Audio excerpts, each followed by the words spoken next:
The government has outlined its plans to commemorate the centenary of the First World War, which include commemorative services, a candlelit vigil and a guarantee that 2 pupils and a teacher from every secondary school in England will be sent to visit the French and Belgian battlefields. But the plans are not without controversy. Yesterday, the Community Secretary Eric Pickles said it would be a tremendous tragedy if the commemorations became an anti-German or anti-Turkish festival. And the government has now been criticised for failing to comment on the causes of the war. Many historians do lay the blame squarely at the feet of Germany. More than twice as many servicemen perished in the First World War as the Second. In total, an estimated 8 million soldiers lost their lives, with nearly 1 million of those being from the British Empire. So should we, 100 years on, be able to celebrate the victory that they died for without the risk of offending Germans? Or with a war so bloody and tragic, is it totally unhelpful to try 100 years on to attribute blame, to celebrate any part of a conflict that was really a battle between imperial nations, all equally fighting for global power? Let's talk first of all to Robert Hall, BBC correspondent, about the plans that were announced yesterday. Sounds exciting, Robert. Well, it is, Jeremy. It's 4 years of commemorations starting in August next year. August the 4th, the day 100 years ago that Britain formally entered the war. Britain declared war, and then it goes on right through over 4 years, and they're looking at individual moments during that time. So just going back to next year, on that day, the 4th, 3 big events that day. Glasgow Cathedral, it's just after the Commonwealth Games, so Commonwealth leaders are still in town. They will go to a big service at Glasgow Cathedral to remember not only the soldiers from Britain, but also the Commonwealth people who died an awful long way from home.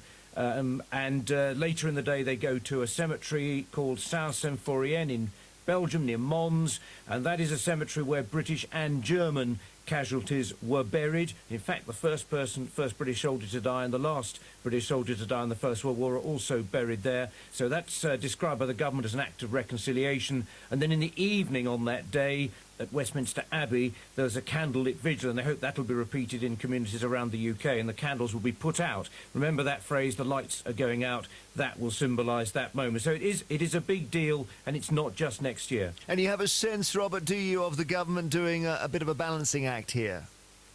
Well, it is, because you hear from different members of the government. You mentioned one point of view, should we upset the Germans? Maria Miller, the Culture Secretary at the press conference yesterday, talked about a neutral stance. There wasn't a question of who was to blame. People should make up their own minds. Historians would present the facts. Of course, we don't have any living witnesses anymore, so these commemorations, for the first time, are based on history, on historians, on stories of fact, rather than actually anecdotal stories. So people say Maria Miller should make up their own minds, and as you've been intimating, there are other suggestions that actually the people see it quite clear-cut who was to blame and who wasn't. So there is a balance to be drawn. I think there's a feeling that there shouldn't be, all this time on, too much triumphalism, that it should be solemn and thoughtful.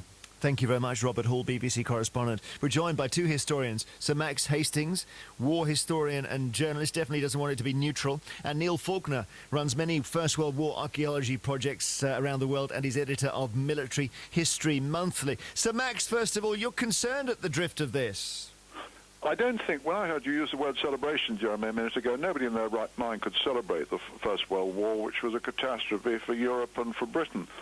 But where some of us, Hugh Strawn, for instance, and Sir Michael Howard, who are probably Britain's 2 most distinguished historians of the First World War, are uneasy about the way that the government, this non-judgmental approach, is that don't we have a responsibility to try to educate a new generation about why the war happened? That nobody, from the Prime Minister downwards, hesitates to say in World War II, we fought Hitler and the great evil of Nazism, and we were on the right side. Now, in the First World War, again, nobody can suggest that you associate today's Germany, a great democracy, with what happened 100 years ago. But the overwhelming weight of evidence shows that the militarist autocracy led by the Kaiser in 1914 did represent a huge threat to the peace and democracy of Europe and of Britain, and that it was absolutely right. We were on the right side. We were the good guys, and that the government and those who are running the commemoration shouldn't be afraid to say that.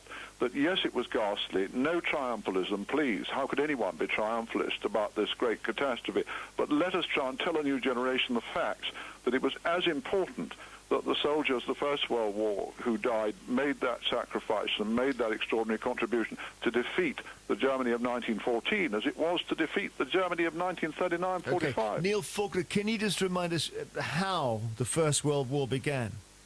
Well, it began with a series of mobilisations which were triggering one another, with the different great powers very concerned as their opponents mobilised that if they didn't also match that, their countries would get invaded and they would get defeated before they could get their soldiers into action. Now, you have to put that, I think, in the context of a massive militarisation of Europe in the run-up to the war. And that, in turn, is a reflection of the way in which tensions between these imperial powers had been rising. One of the problems with Max talking about the facts is the facts are contested, and I certainly don't agree with the view that Britain's rulers were on the right side in the First World War. You think it was a bit like, to massively oversimplify it, a fight in a pub where everyone's armed and this thing kicks off with what was the assassination of Austria's Archduke Franz Ferdinand and his wife, but it could have been anything. It absolutely kicks off in an uncontrollable way, but I think what's also true is that Britain and France were defending existing empires against Germany trying to build one, and all of Europe's rulers were imperialists. All of Europe's rulers were in it for what they could gain. All of Europe's rulers represented the interests of giant corporations that stood to profit from redividing the world. This was the age of European imperialism. So we were all equally to blame, you say? All of the world's rulers were equally to blame. I agree with a little bit of what Neil said, that it's certainly true that all the European powers were imperialists, but a very simple truth, in 1914, the British did not want a war, and Germany was willing for a war. And when he says the facts are disputed, there are two facts that are not in dispute. One is that Austria was the first to. Austria wanted to have a war to crush Serbia, for reasons we don't need to confuse everybody too much by going into. But Austria wanted a war to crush Serbia, and the Germans promised Austria support for that war. Now, at any time, if Germany in July 1914 had said to the Austrians, we will not support the war that you are starting against Serbia, then there would not have, all that followed would not have followed. And that simple fact that Germany had the power to stop the disaster of war and didn't exercise it, that is a fact that no historian can argue with. Neil Faulkner.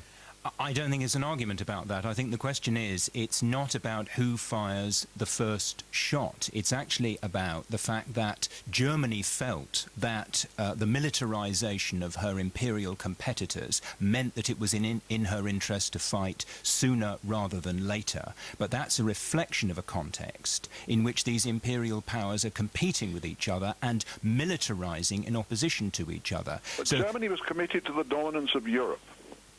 I don't think that Germany was any more committed to the dominance of Europe than Britain was committed to the control of her maritime empire. Well, that seems to be the point where the two of you part company, where, Max, you think our empire wasn't really the driving force for Britain. Is that right? I think there's a half-truth in what Neil's just said, but it was certainly true that the British were keen to sustain the status quo because they were top dog.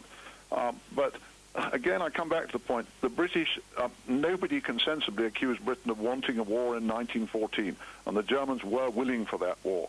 And while, yes, of course, I don't think...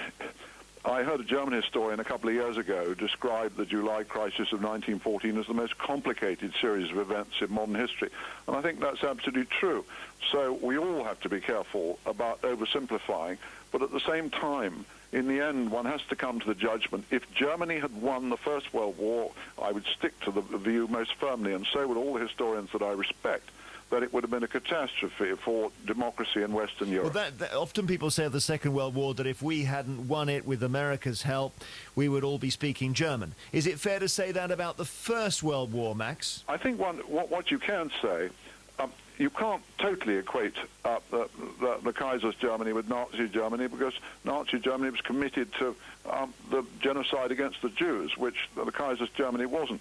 But the Kaiser's Germany was a militarized autocracy, and I think its victory, the way it started the war, by killing 6,000 innocent civilians in Belgium and northern France, not just in the course of battle, but as hostages or executions for alleged reprisals for imaginary guerrilla activity.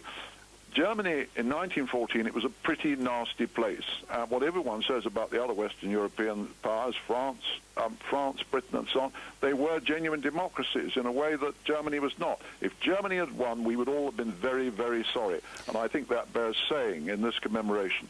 There was no democracy in the British Empire, and you know the British were willing to shoot down demonstrators in Ireland, in Egypt, and in India. Come on, this is what I call the flagellator, the sort of masochistic school of British history. And I do think that it is awfully sad when I hear somebody like yourself, the determination to win a headline by rubbishing Britain is so depressing. Okay, Neil.